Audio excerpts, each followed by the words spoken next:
के हवाले। और एक सेकंड, श्री रक्तवीर धीरू भाई भगत सिंह पृथला, रक्तवीर धीरू भाई भगत सिंह जी पृथला 500 रुपए। किसी का नाम नहीं लिया जा रहा है, आप सभी का प्रोग्राम है।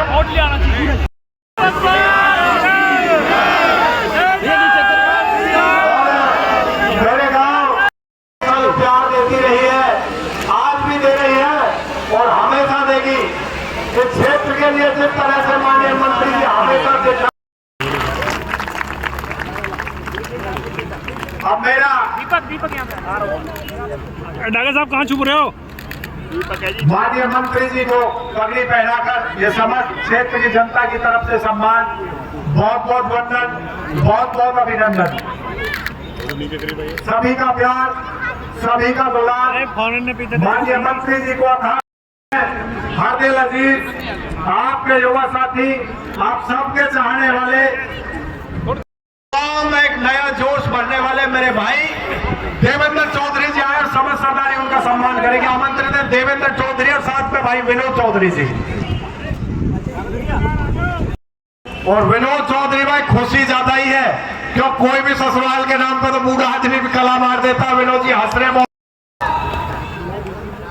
हमारे केंद्रीय मंत्री जी जो देश में मोदी जी की सरकार में एक सिपाही हैं, अब के तीसरी भी बार उन्हें पहले से ज्यादा वोट देके जिता के दोबारा मोदी जी के कंधों को मजबूत करेंगे। मेरी इस बात से सहमत है तो सभी हाथ उठा के मेरा समर्थन करें। जय श्री राम, जय श्री राम। भैया अब आते हैं मुद्दे की बात पे। आपका ये बेटा माँ और बाबान की तो सेवा करेगा सर्वंट बन के, ठीक है जी, सर्वंट बन के बेटा सेवा करेगा। और भैयान की सेवा करूंगा भरत बन के, वो राजबाग चाहिए ना, राजबाग बेटा हो उनके चरणन के हिसाब से सेवा करेगा। ये आपको दीपक भैया बहनन की सेवा। हमारे सनातन धर्म में सबसे विद्वान हमारे दादा हैं। जैसे रावण एक बहुत बड़े विद्वान थे, पर उन्होंने अपनी बहन के उसमें लड़ी तो भगवान से लड़ाई थी, पर उनकी एक बात देखो, उन्होंने अपनी बहन के मान के चक्कर में सगरों को ना खोलियो, फिर भी अपनी बहन की प्रतिज्ञा रखी। तो बहनों की सेवा तो मैं ऐसे करूंगा जैसे रावण ने की। पूरे 36 बिरादरी समाज को एक ही वचन देता हूं भैया, आगे ने तो बहुत देख लिया, सबने ले लिए। वचन देता हूं मैं आपको कि किसी को भी निराश नहीं करूंगा, धोखा नहीं दूंगा, और जो कुछ मेरे पे बन पड़ेगा वो मैं अब भी कर रहा हूँ, आगे भी करता रहूंगा, करूंगा। जब आप मेरे सभी साथ रहोगे, मेरी आवाज से सहमत हो तो ठोक के हाथ खड़े कर दो।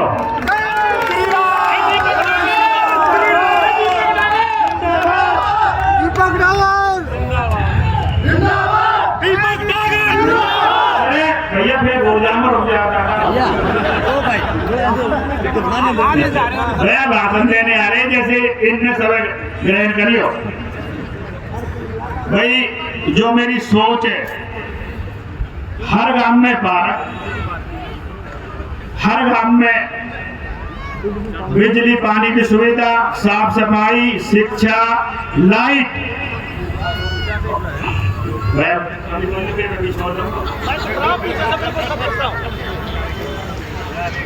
भाई जो मेरी सोच है, हर गांव में पार्क, ग्रामीण आंचल को हमारा क्षेत्र है तो मवेशी अस्पताल, हम मनुष्य की योनि में तो मनुष्य के अस्पताल और डॉक्टर, साफ सफाई, लाइट, चौपारण, ये हर एक साल में जैसे दिवाली मनाई जा, उनकी भी साफ सफाई के साथ दिवाली, पंखे, इन्वर्टर, और टोटली ग्राम बस्ती के लिए एक सामूहिक जगह जो बहन बेटी हमारी शादियों हैं और हम घने घने रुपया में खर्च कर दें इनमें जो बराबर में हमारे यहाँ में पूरे केली में बने पड़े हैं वाटिका, हर गांव में एक वाटिका होगी और इनकी तर्ज वो होगी। और रही बात रामचंद्र भगवान की साथ में हमारे भाई योगेंद्र सेहावत जी आमंत्रित है, उनका भी स्वागत है। गांव जाजरू की सरदारी माननीय मंत्री जी का सभी समाज के लोगों ने, कोई समाज ऐसा बाकी नहीं था जो अयोध्या मंदिर के लिए लड़ाई ना लड़ी है। हजारों लाखों व्यक्ति लड़ाई में चले गए और लोग कहा करते थे कि ना मंदिर की जगह बताएंगे, ना समय बताएंगे, ना दिन बताएंगे। आज समय भी है, आज दिन भी है और तारीख भी है। 22 तारीख का ऐतिहासिक दिन आप सबके लिए बधाई और मंगल में हो। भाइयों बहनों, पत्रकार और छायाकार मित्रों, आप बहुत देर से बैठे हैं, लेकिन भगवान श्री राम को भी 550 साल के बाद राम अयोध्या में बन रहे राम मंदिर में प्रवेश मिल रहा है।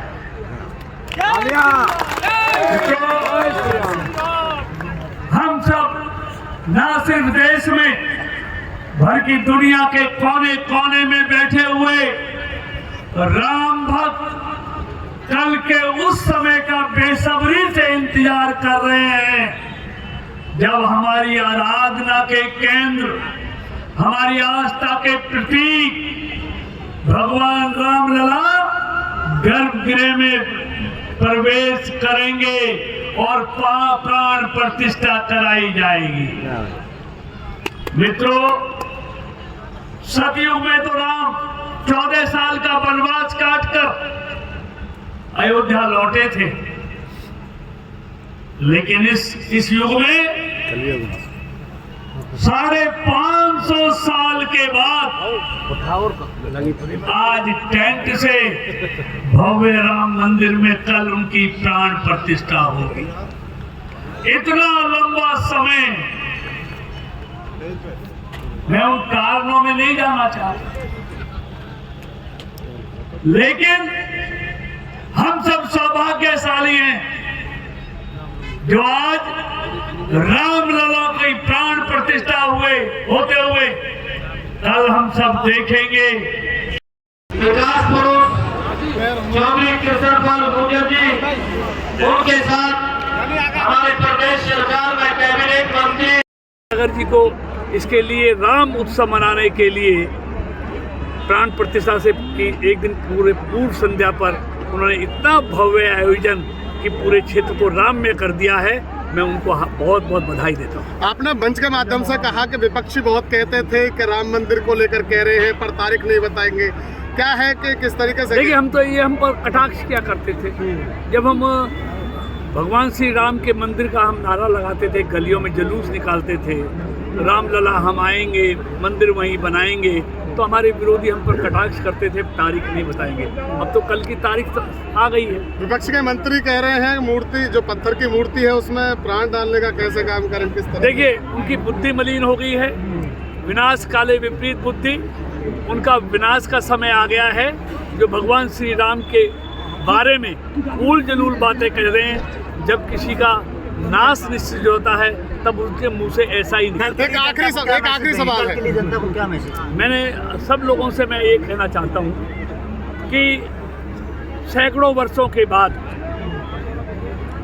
लोगों की मनसा कल पूर्ण होने जा रही है, तो कल हम भव्य दिवाली मनाएं, हर घर में राम ज्योति जलाएं, भजन करें, कीर्तन करें, हवन करें। कल सब चीजें मिलकर सारे देश के लोगों को और हमारे लोकसभा क्षेत्र के लोगों को करना है। अशोक तंवर को लेकर क्या कहेंगे?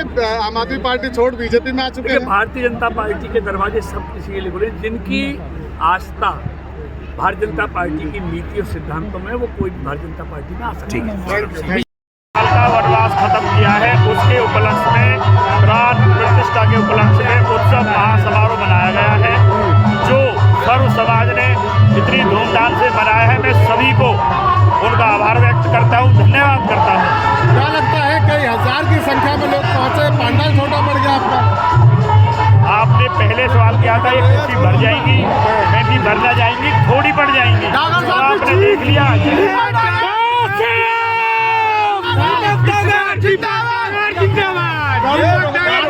कार्यक्रम है, लोगों से क्या आह्वान करना चाहेंगे? मैं तो सभी अपने 36 बिरादरी पृथला विधानसभा से ये प्रार्थना करना चाहूँगा, कल इस प्राण प्रतिष्ठा के उपलक्ष्य में घर घर दिवाली मनाएं और घर घर दीपक जलाएं।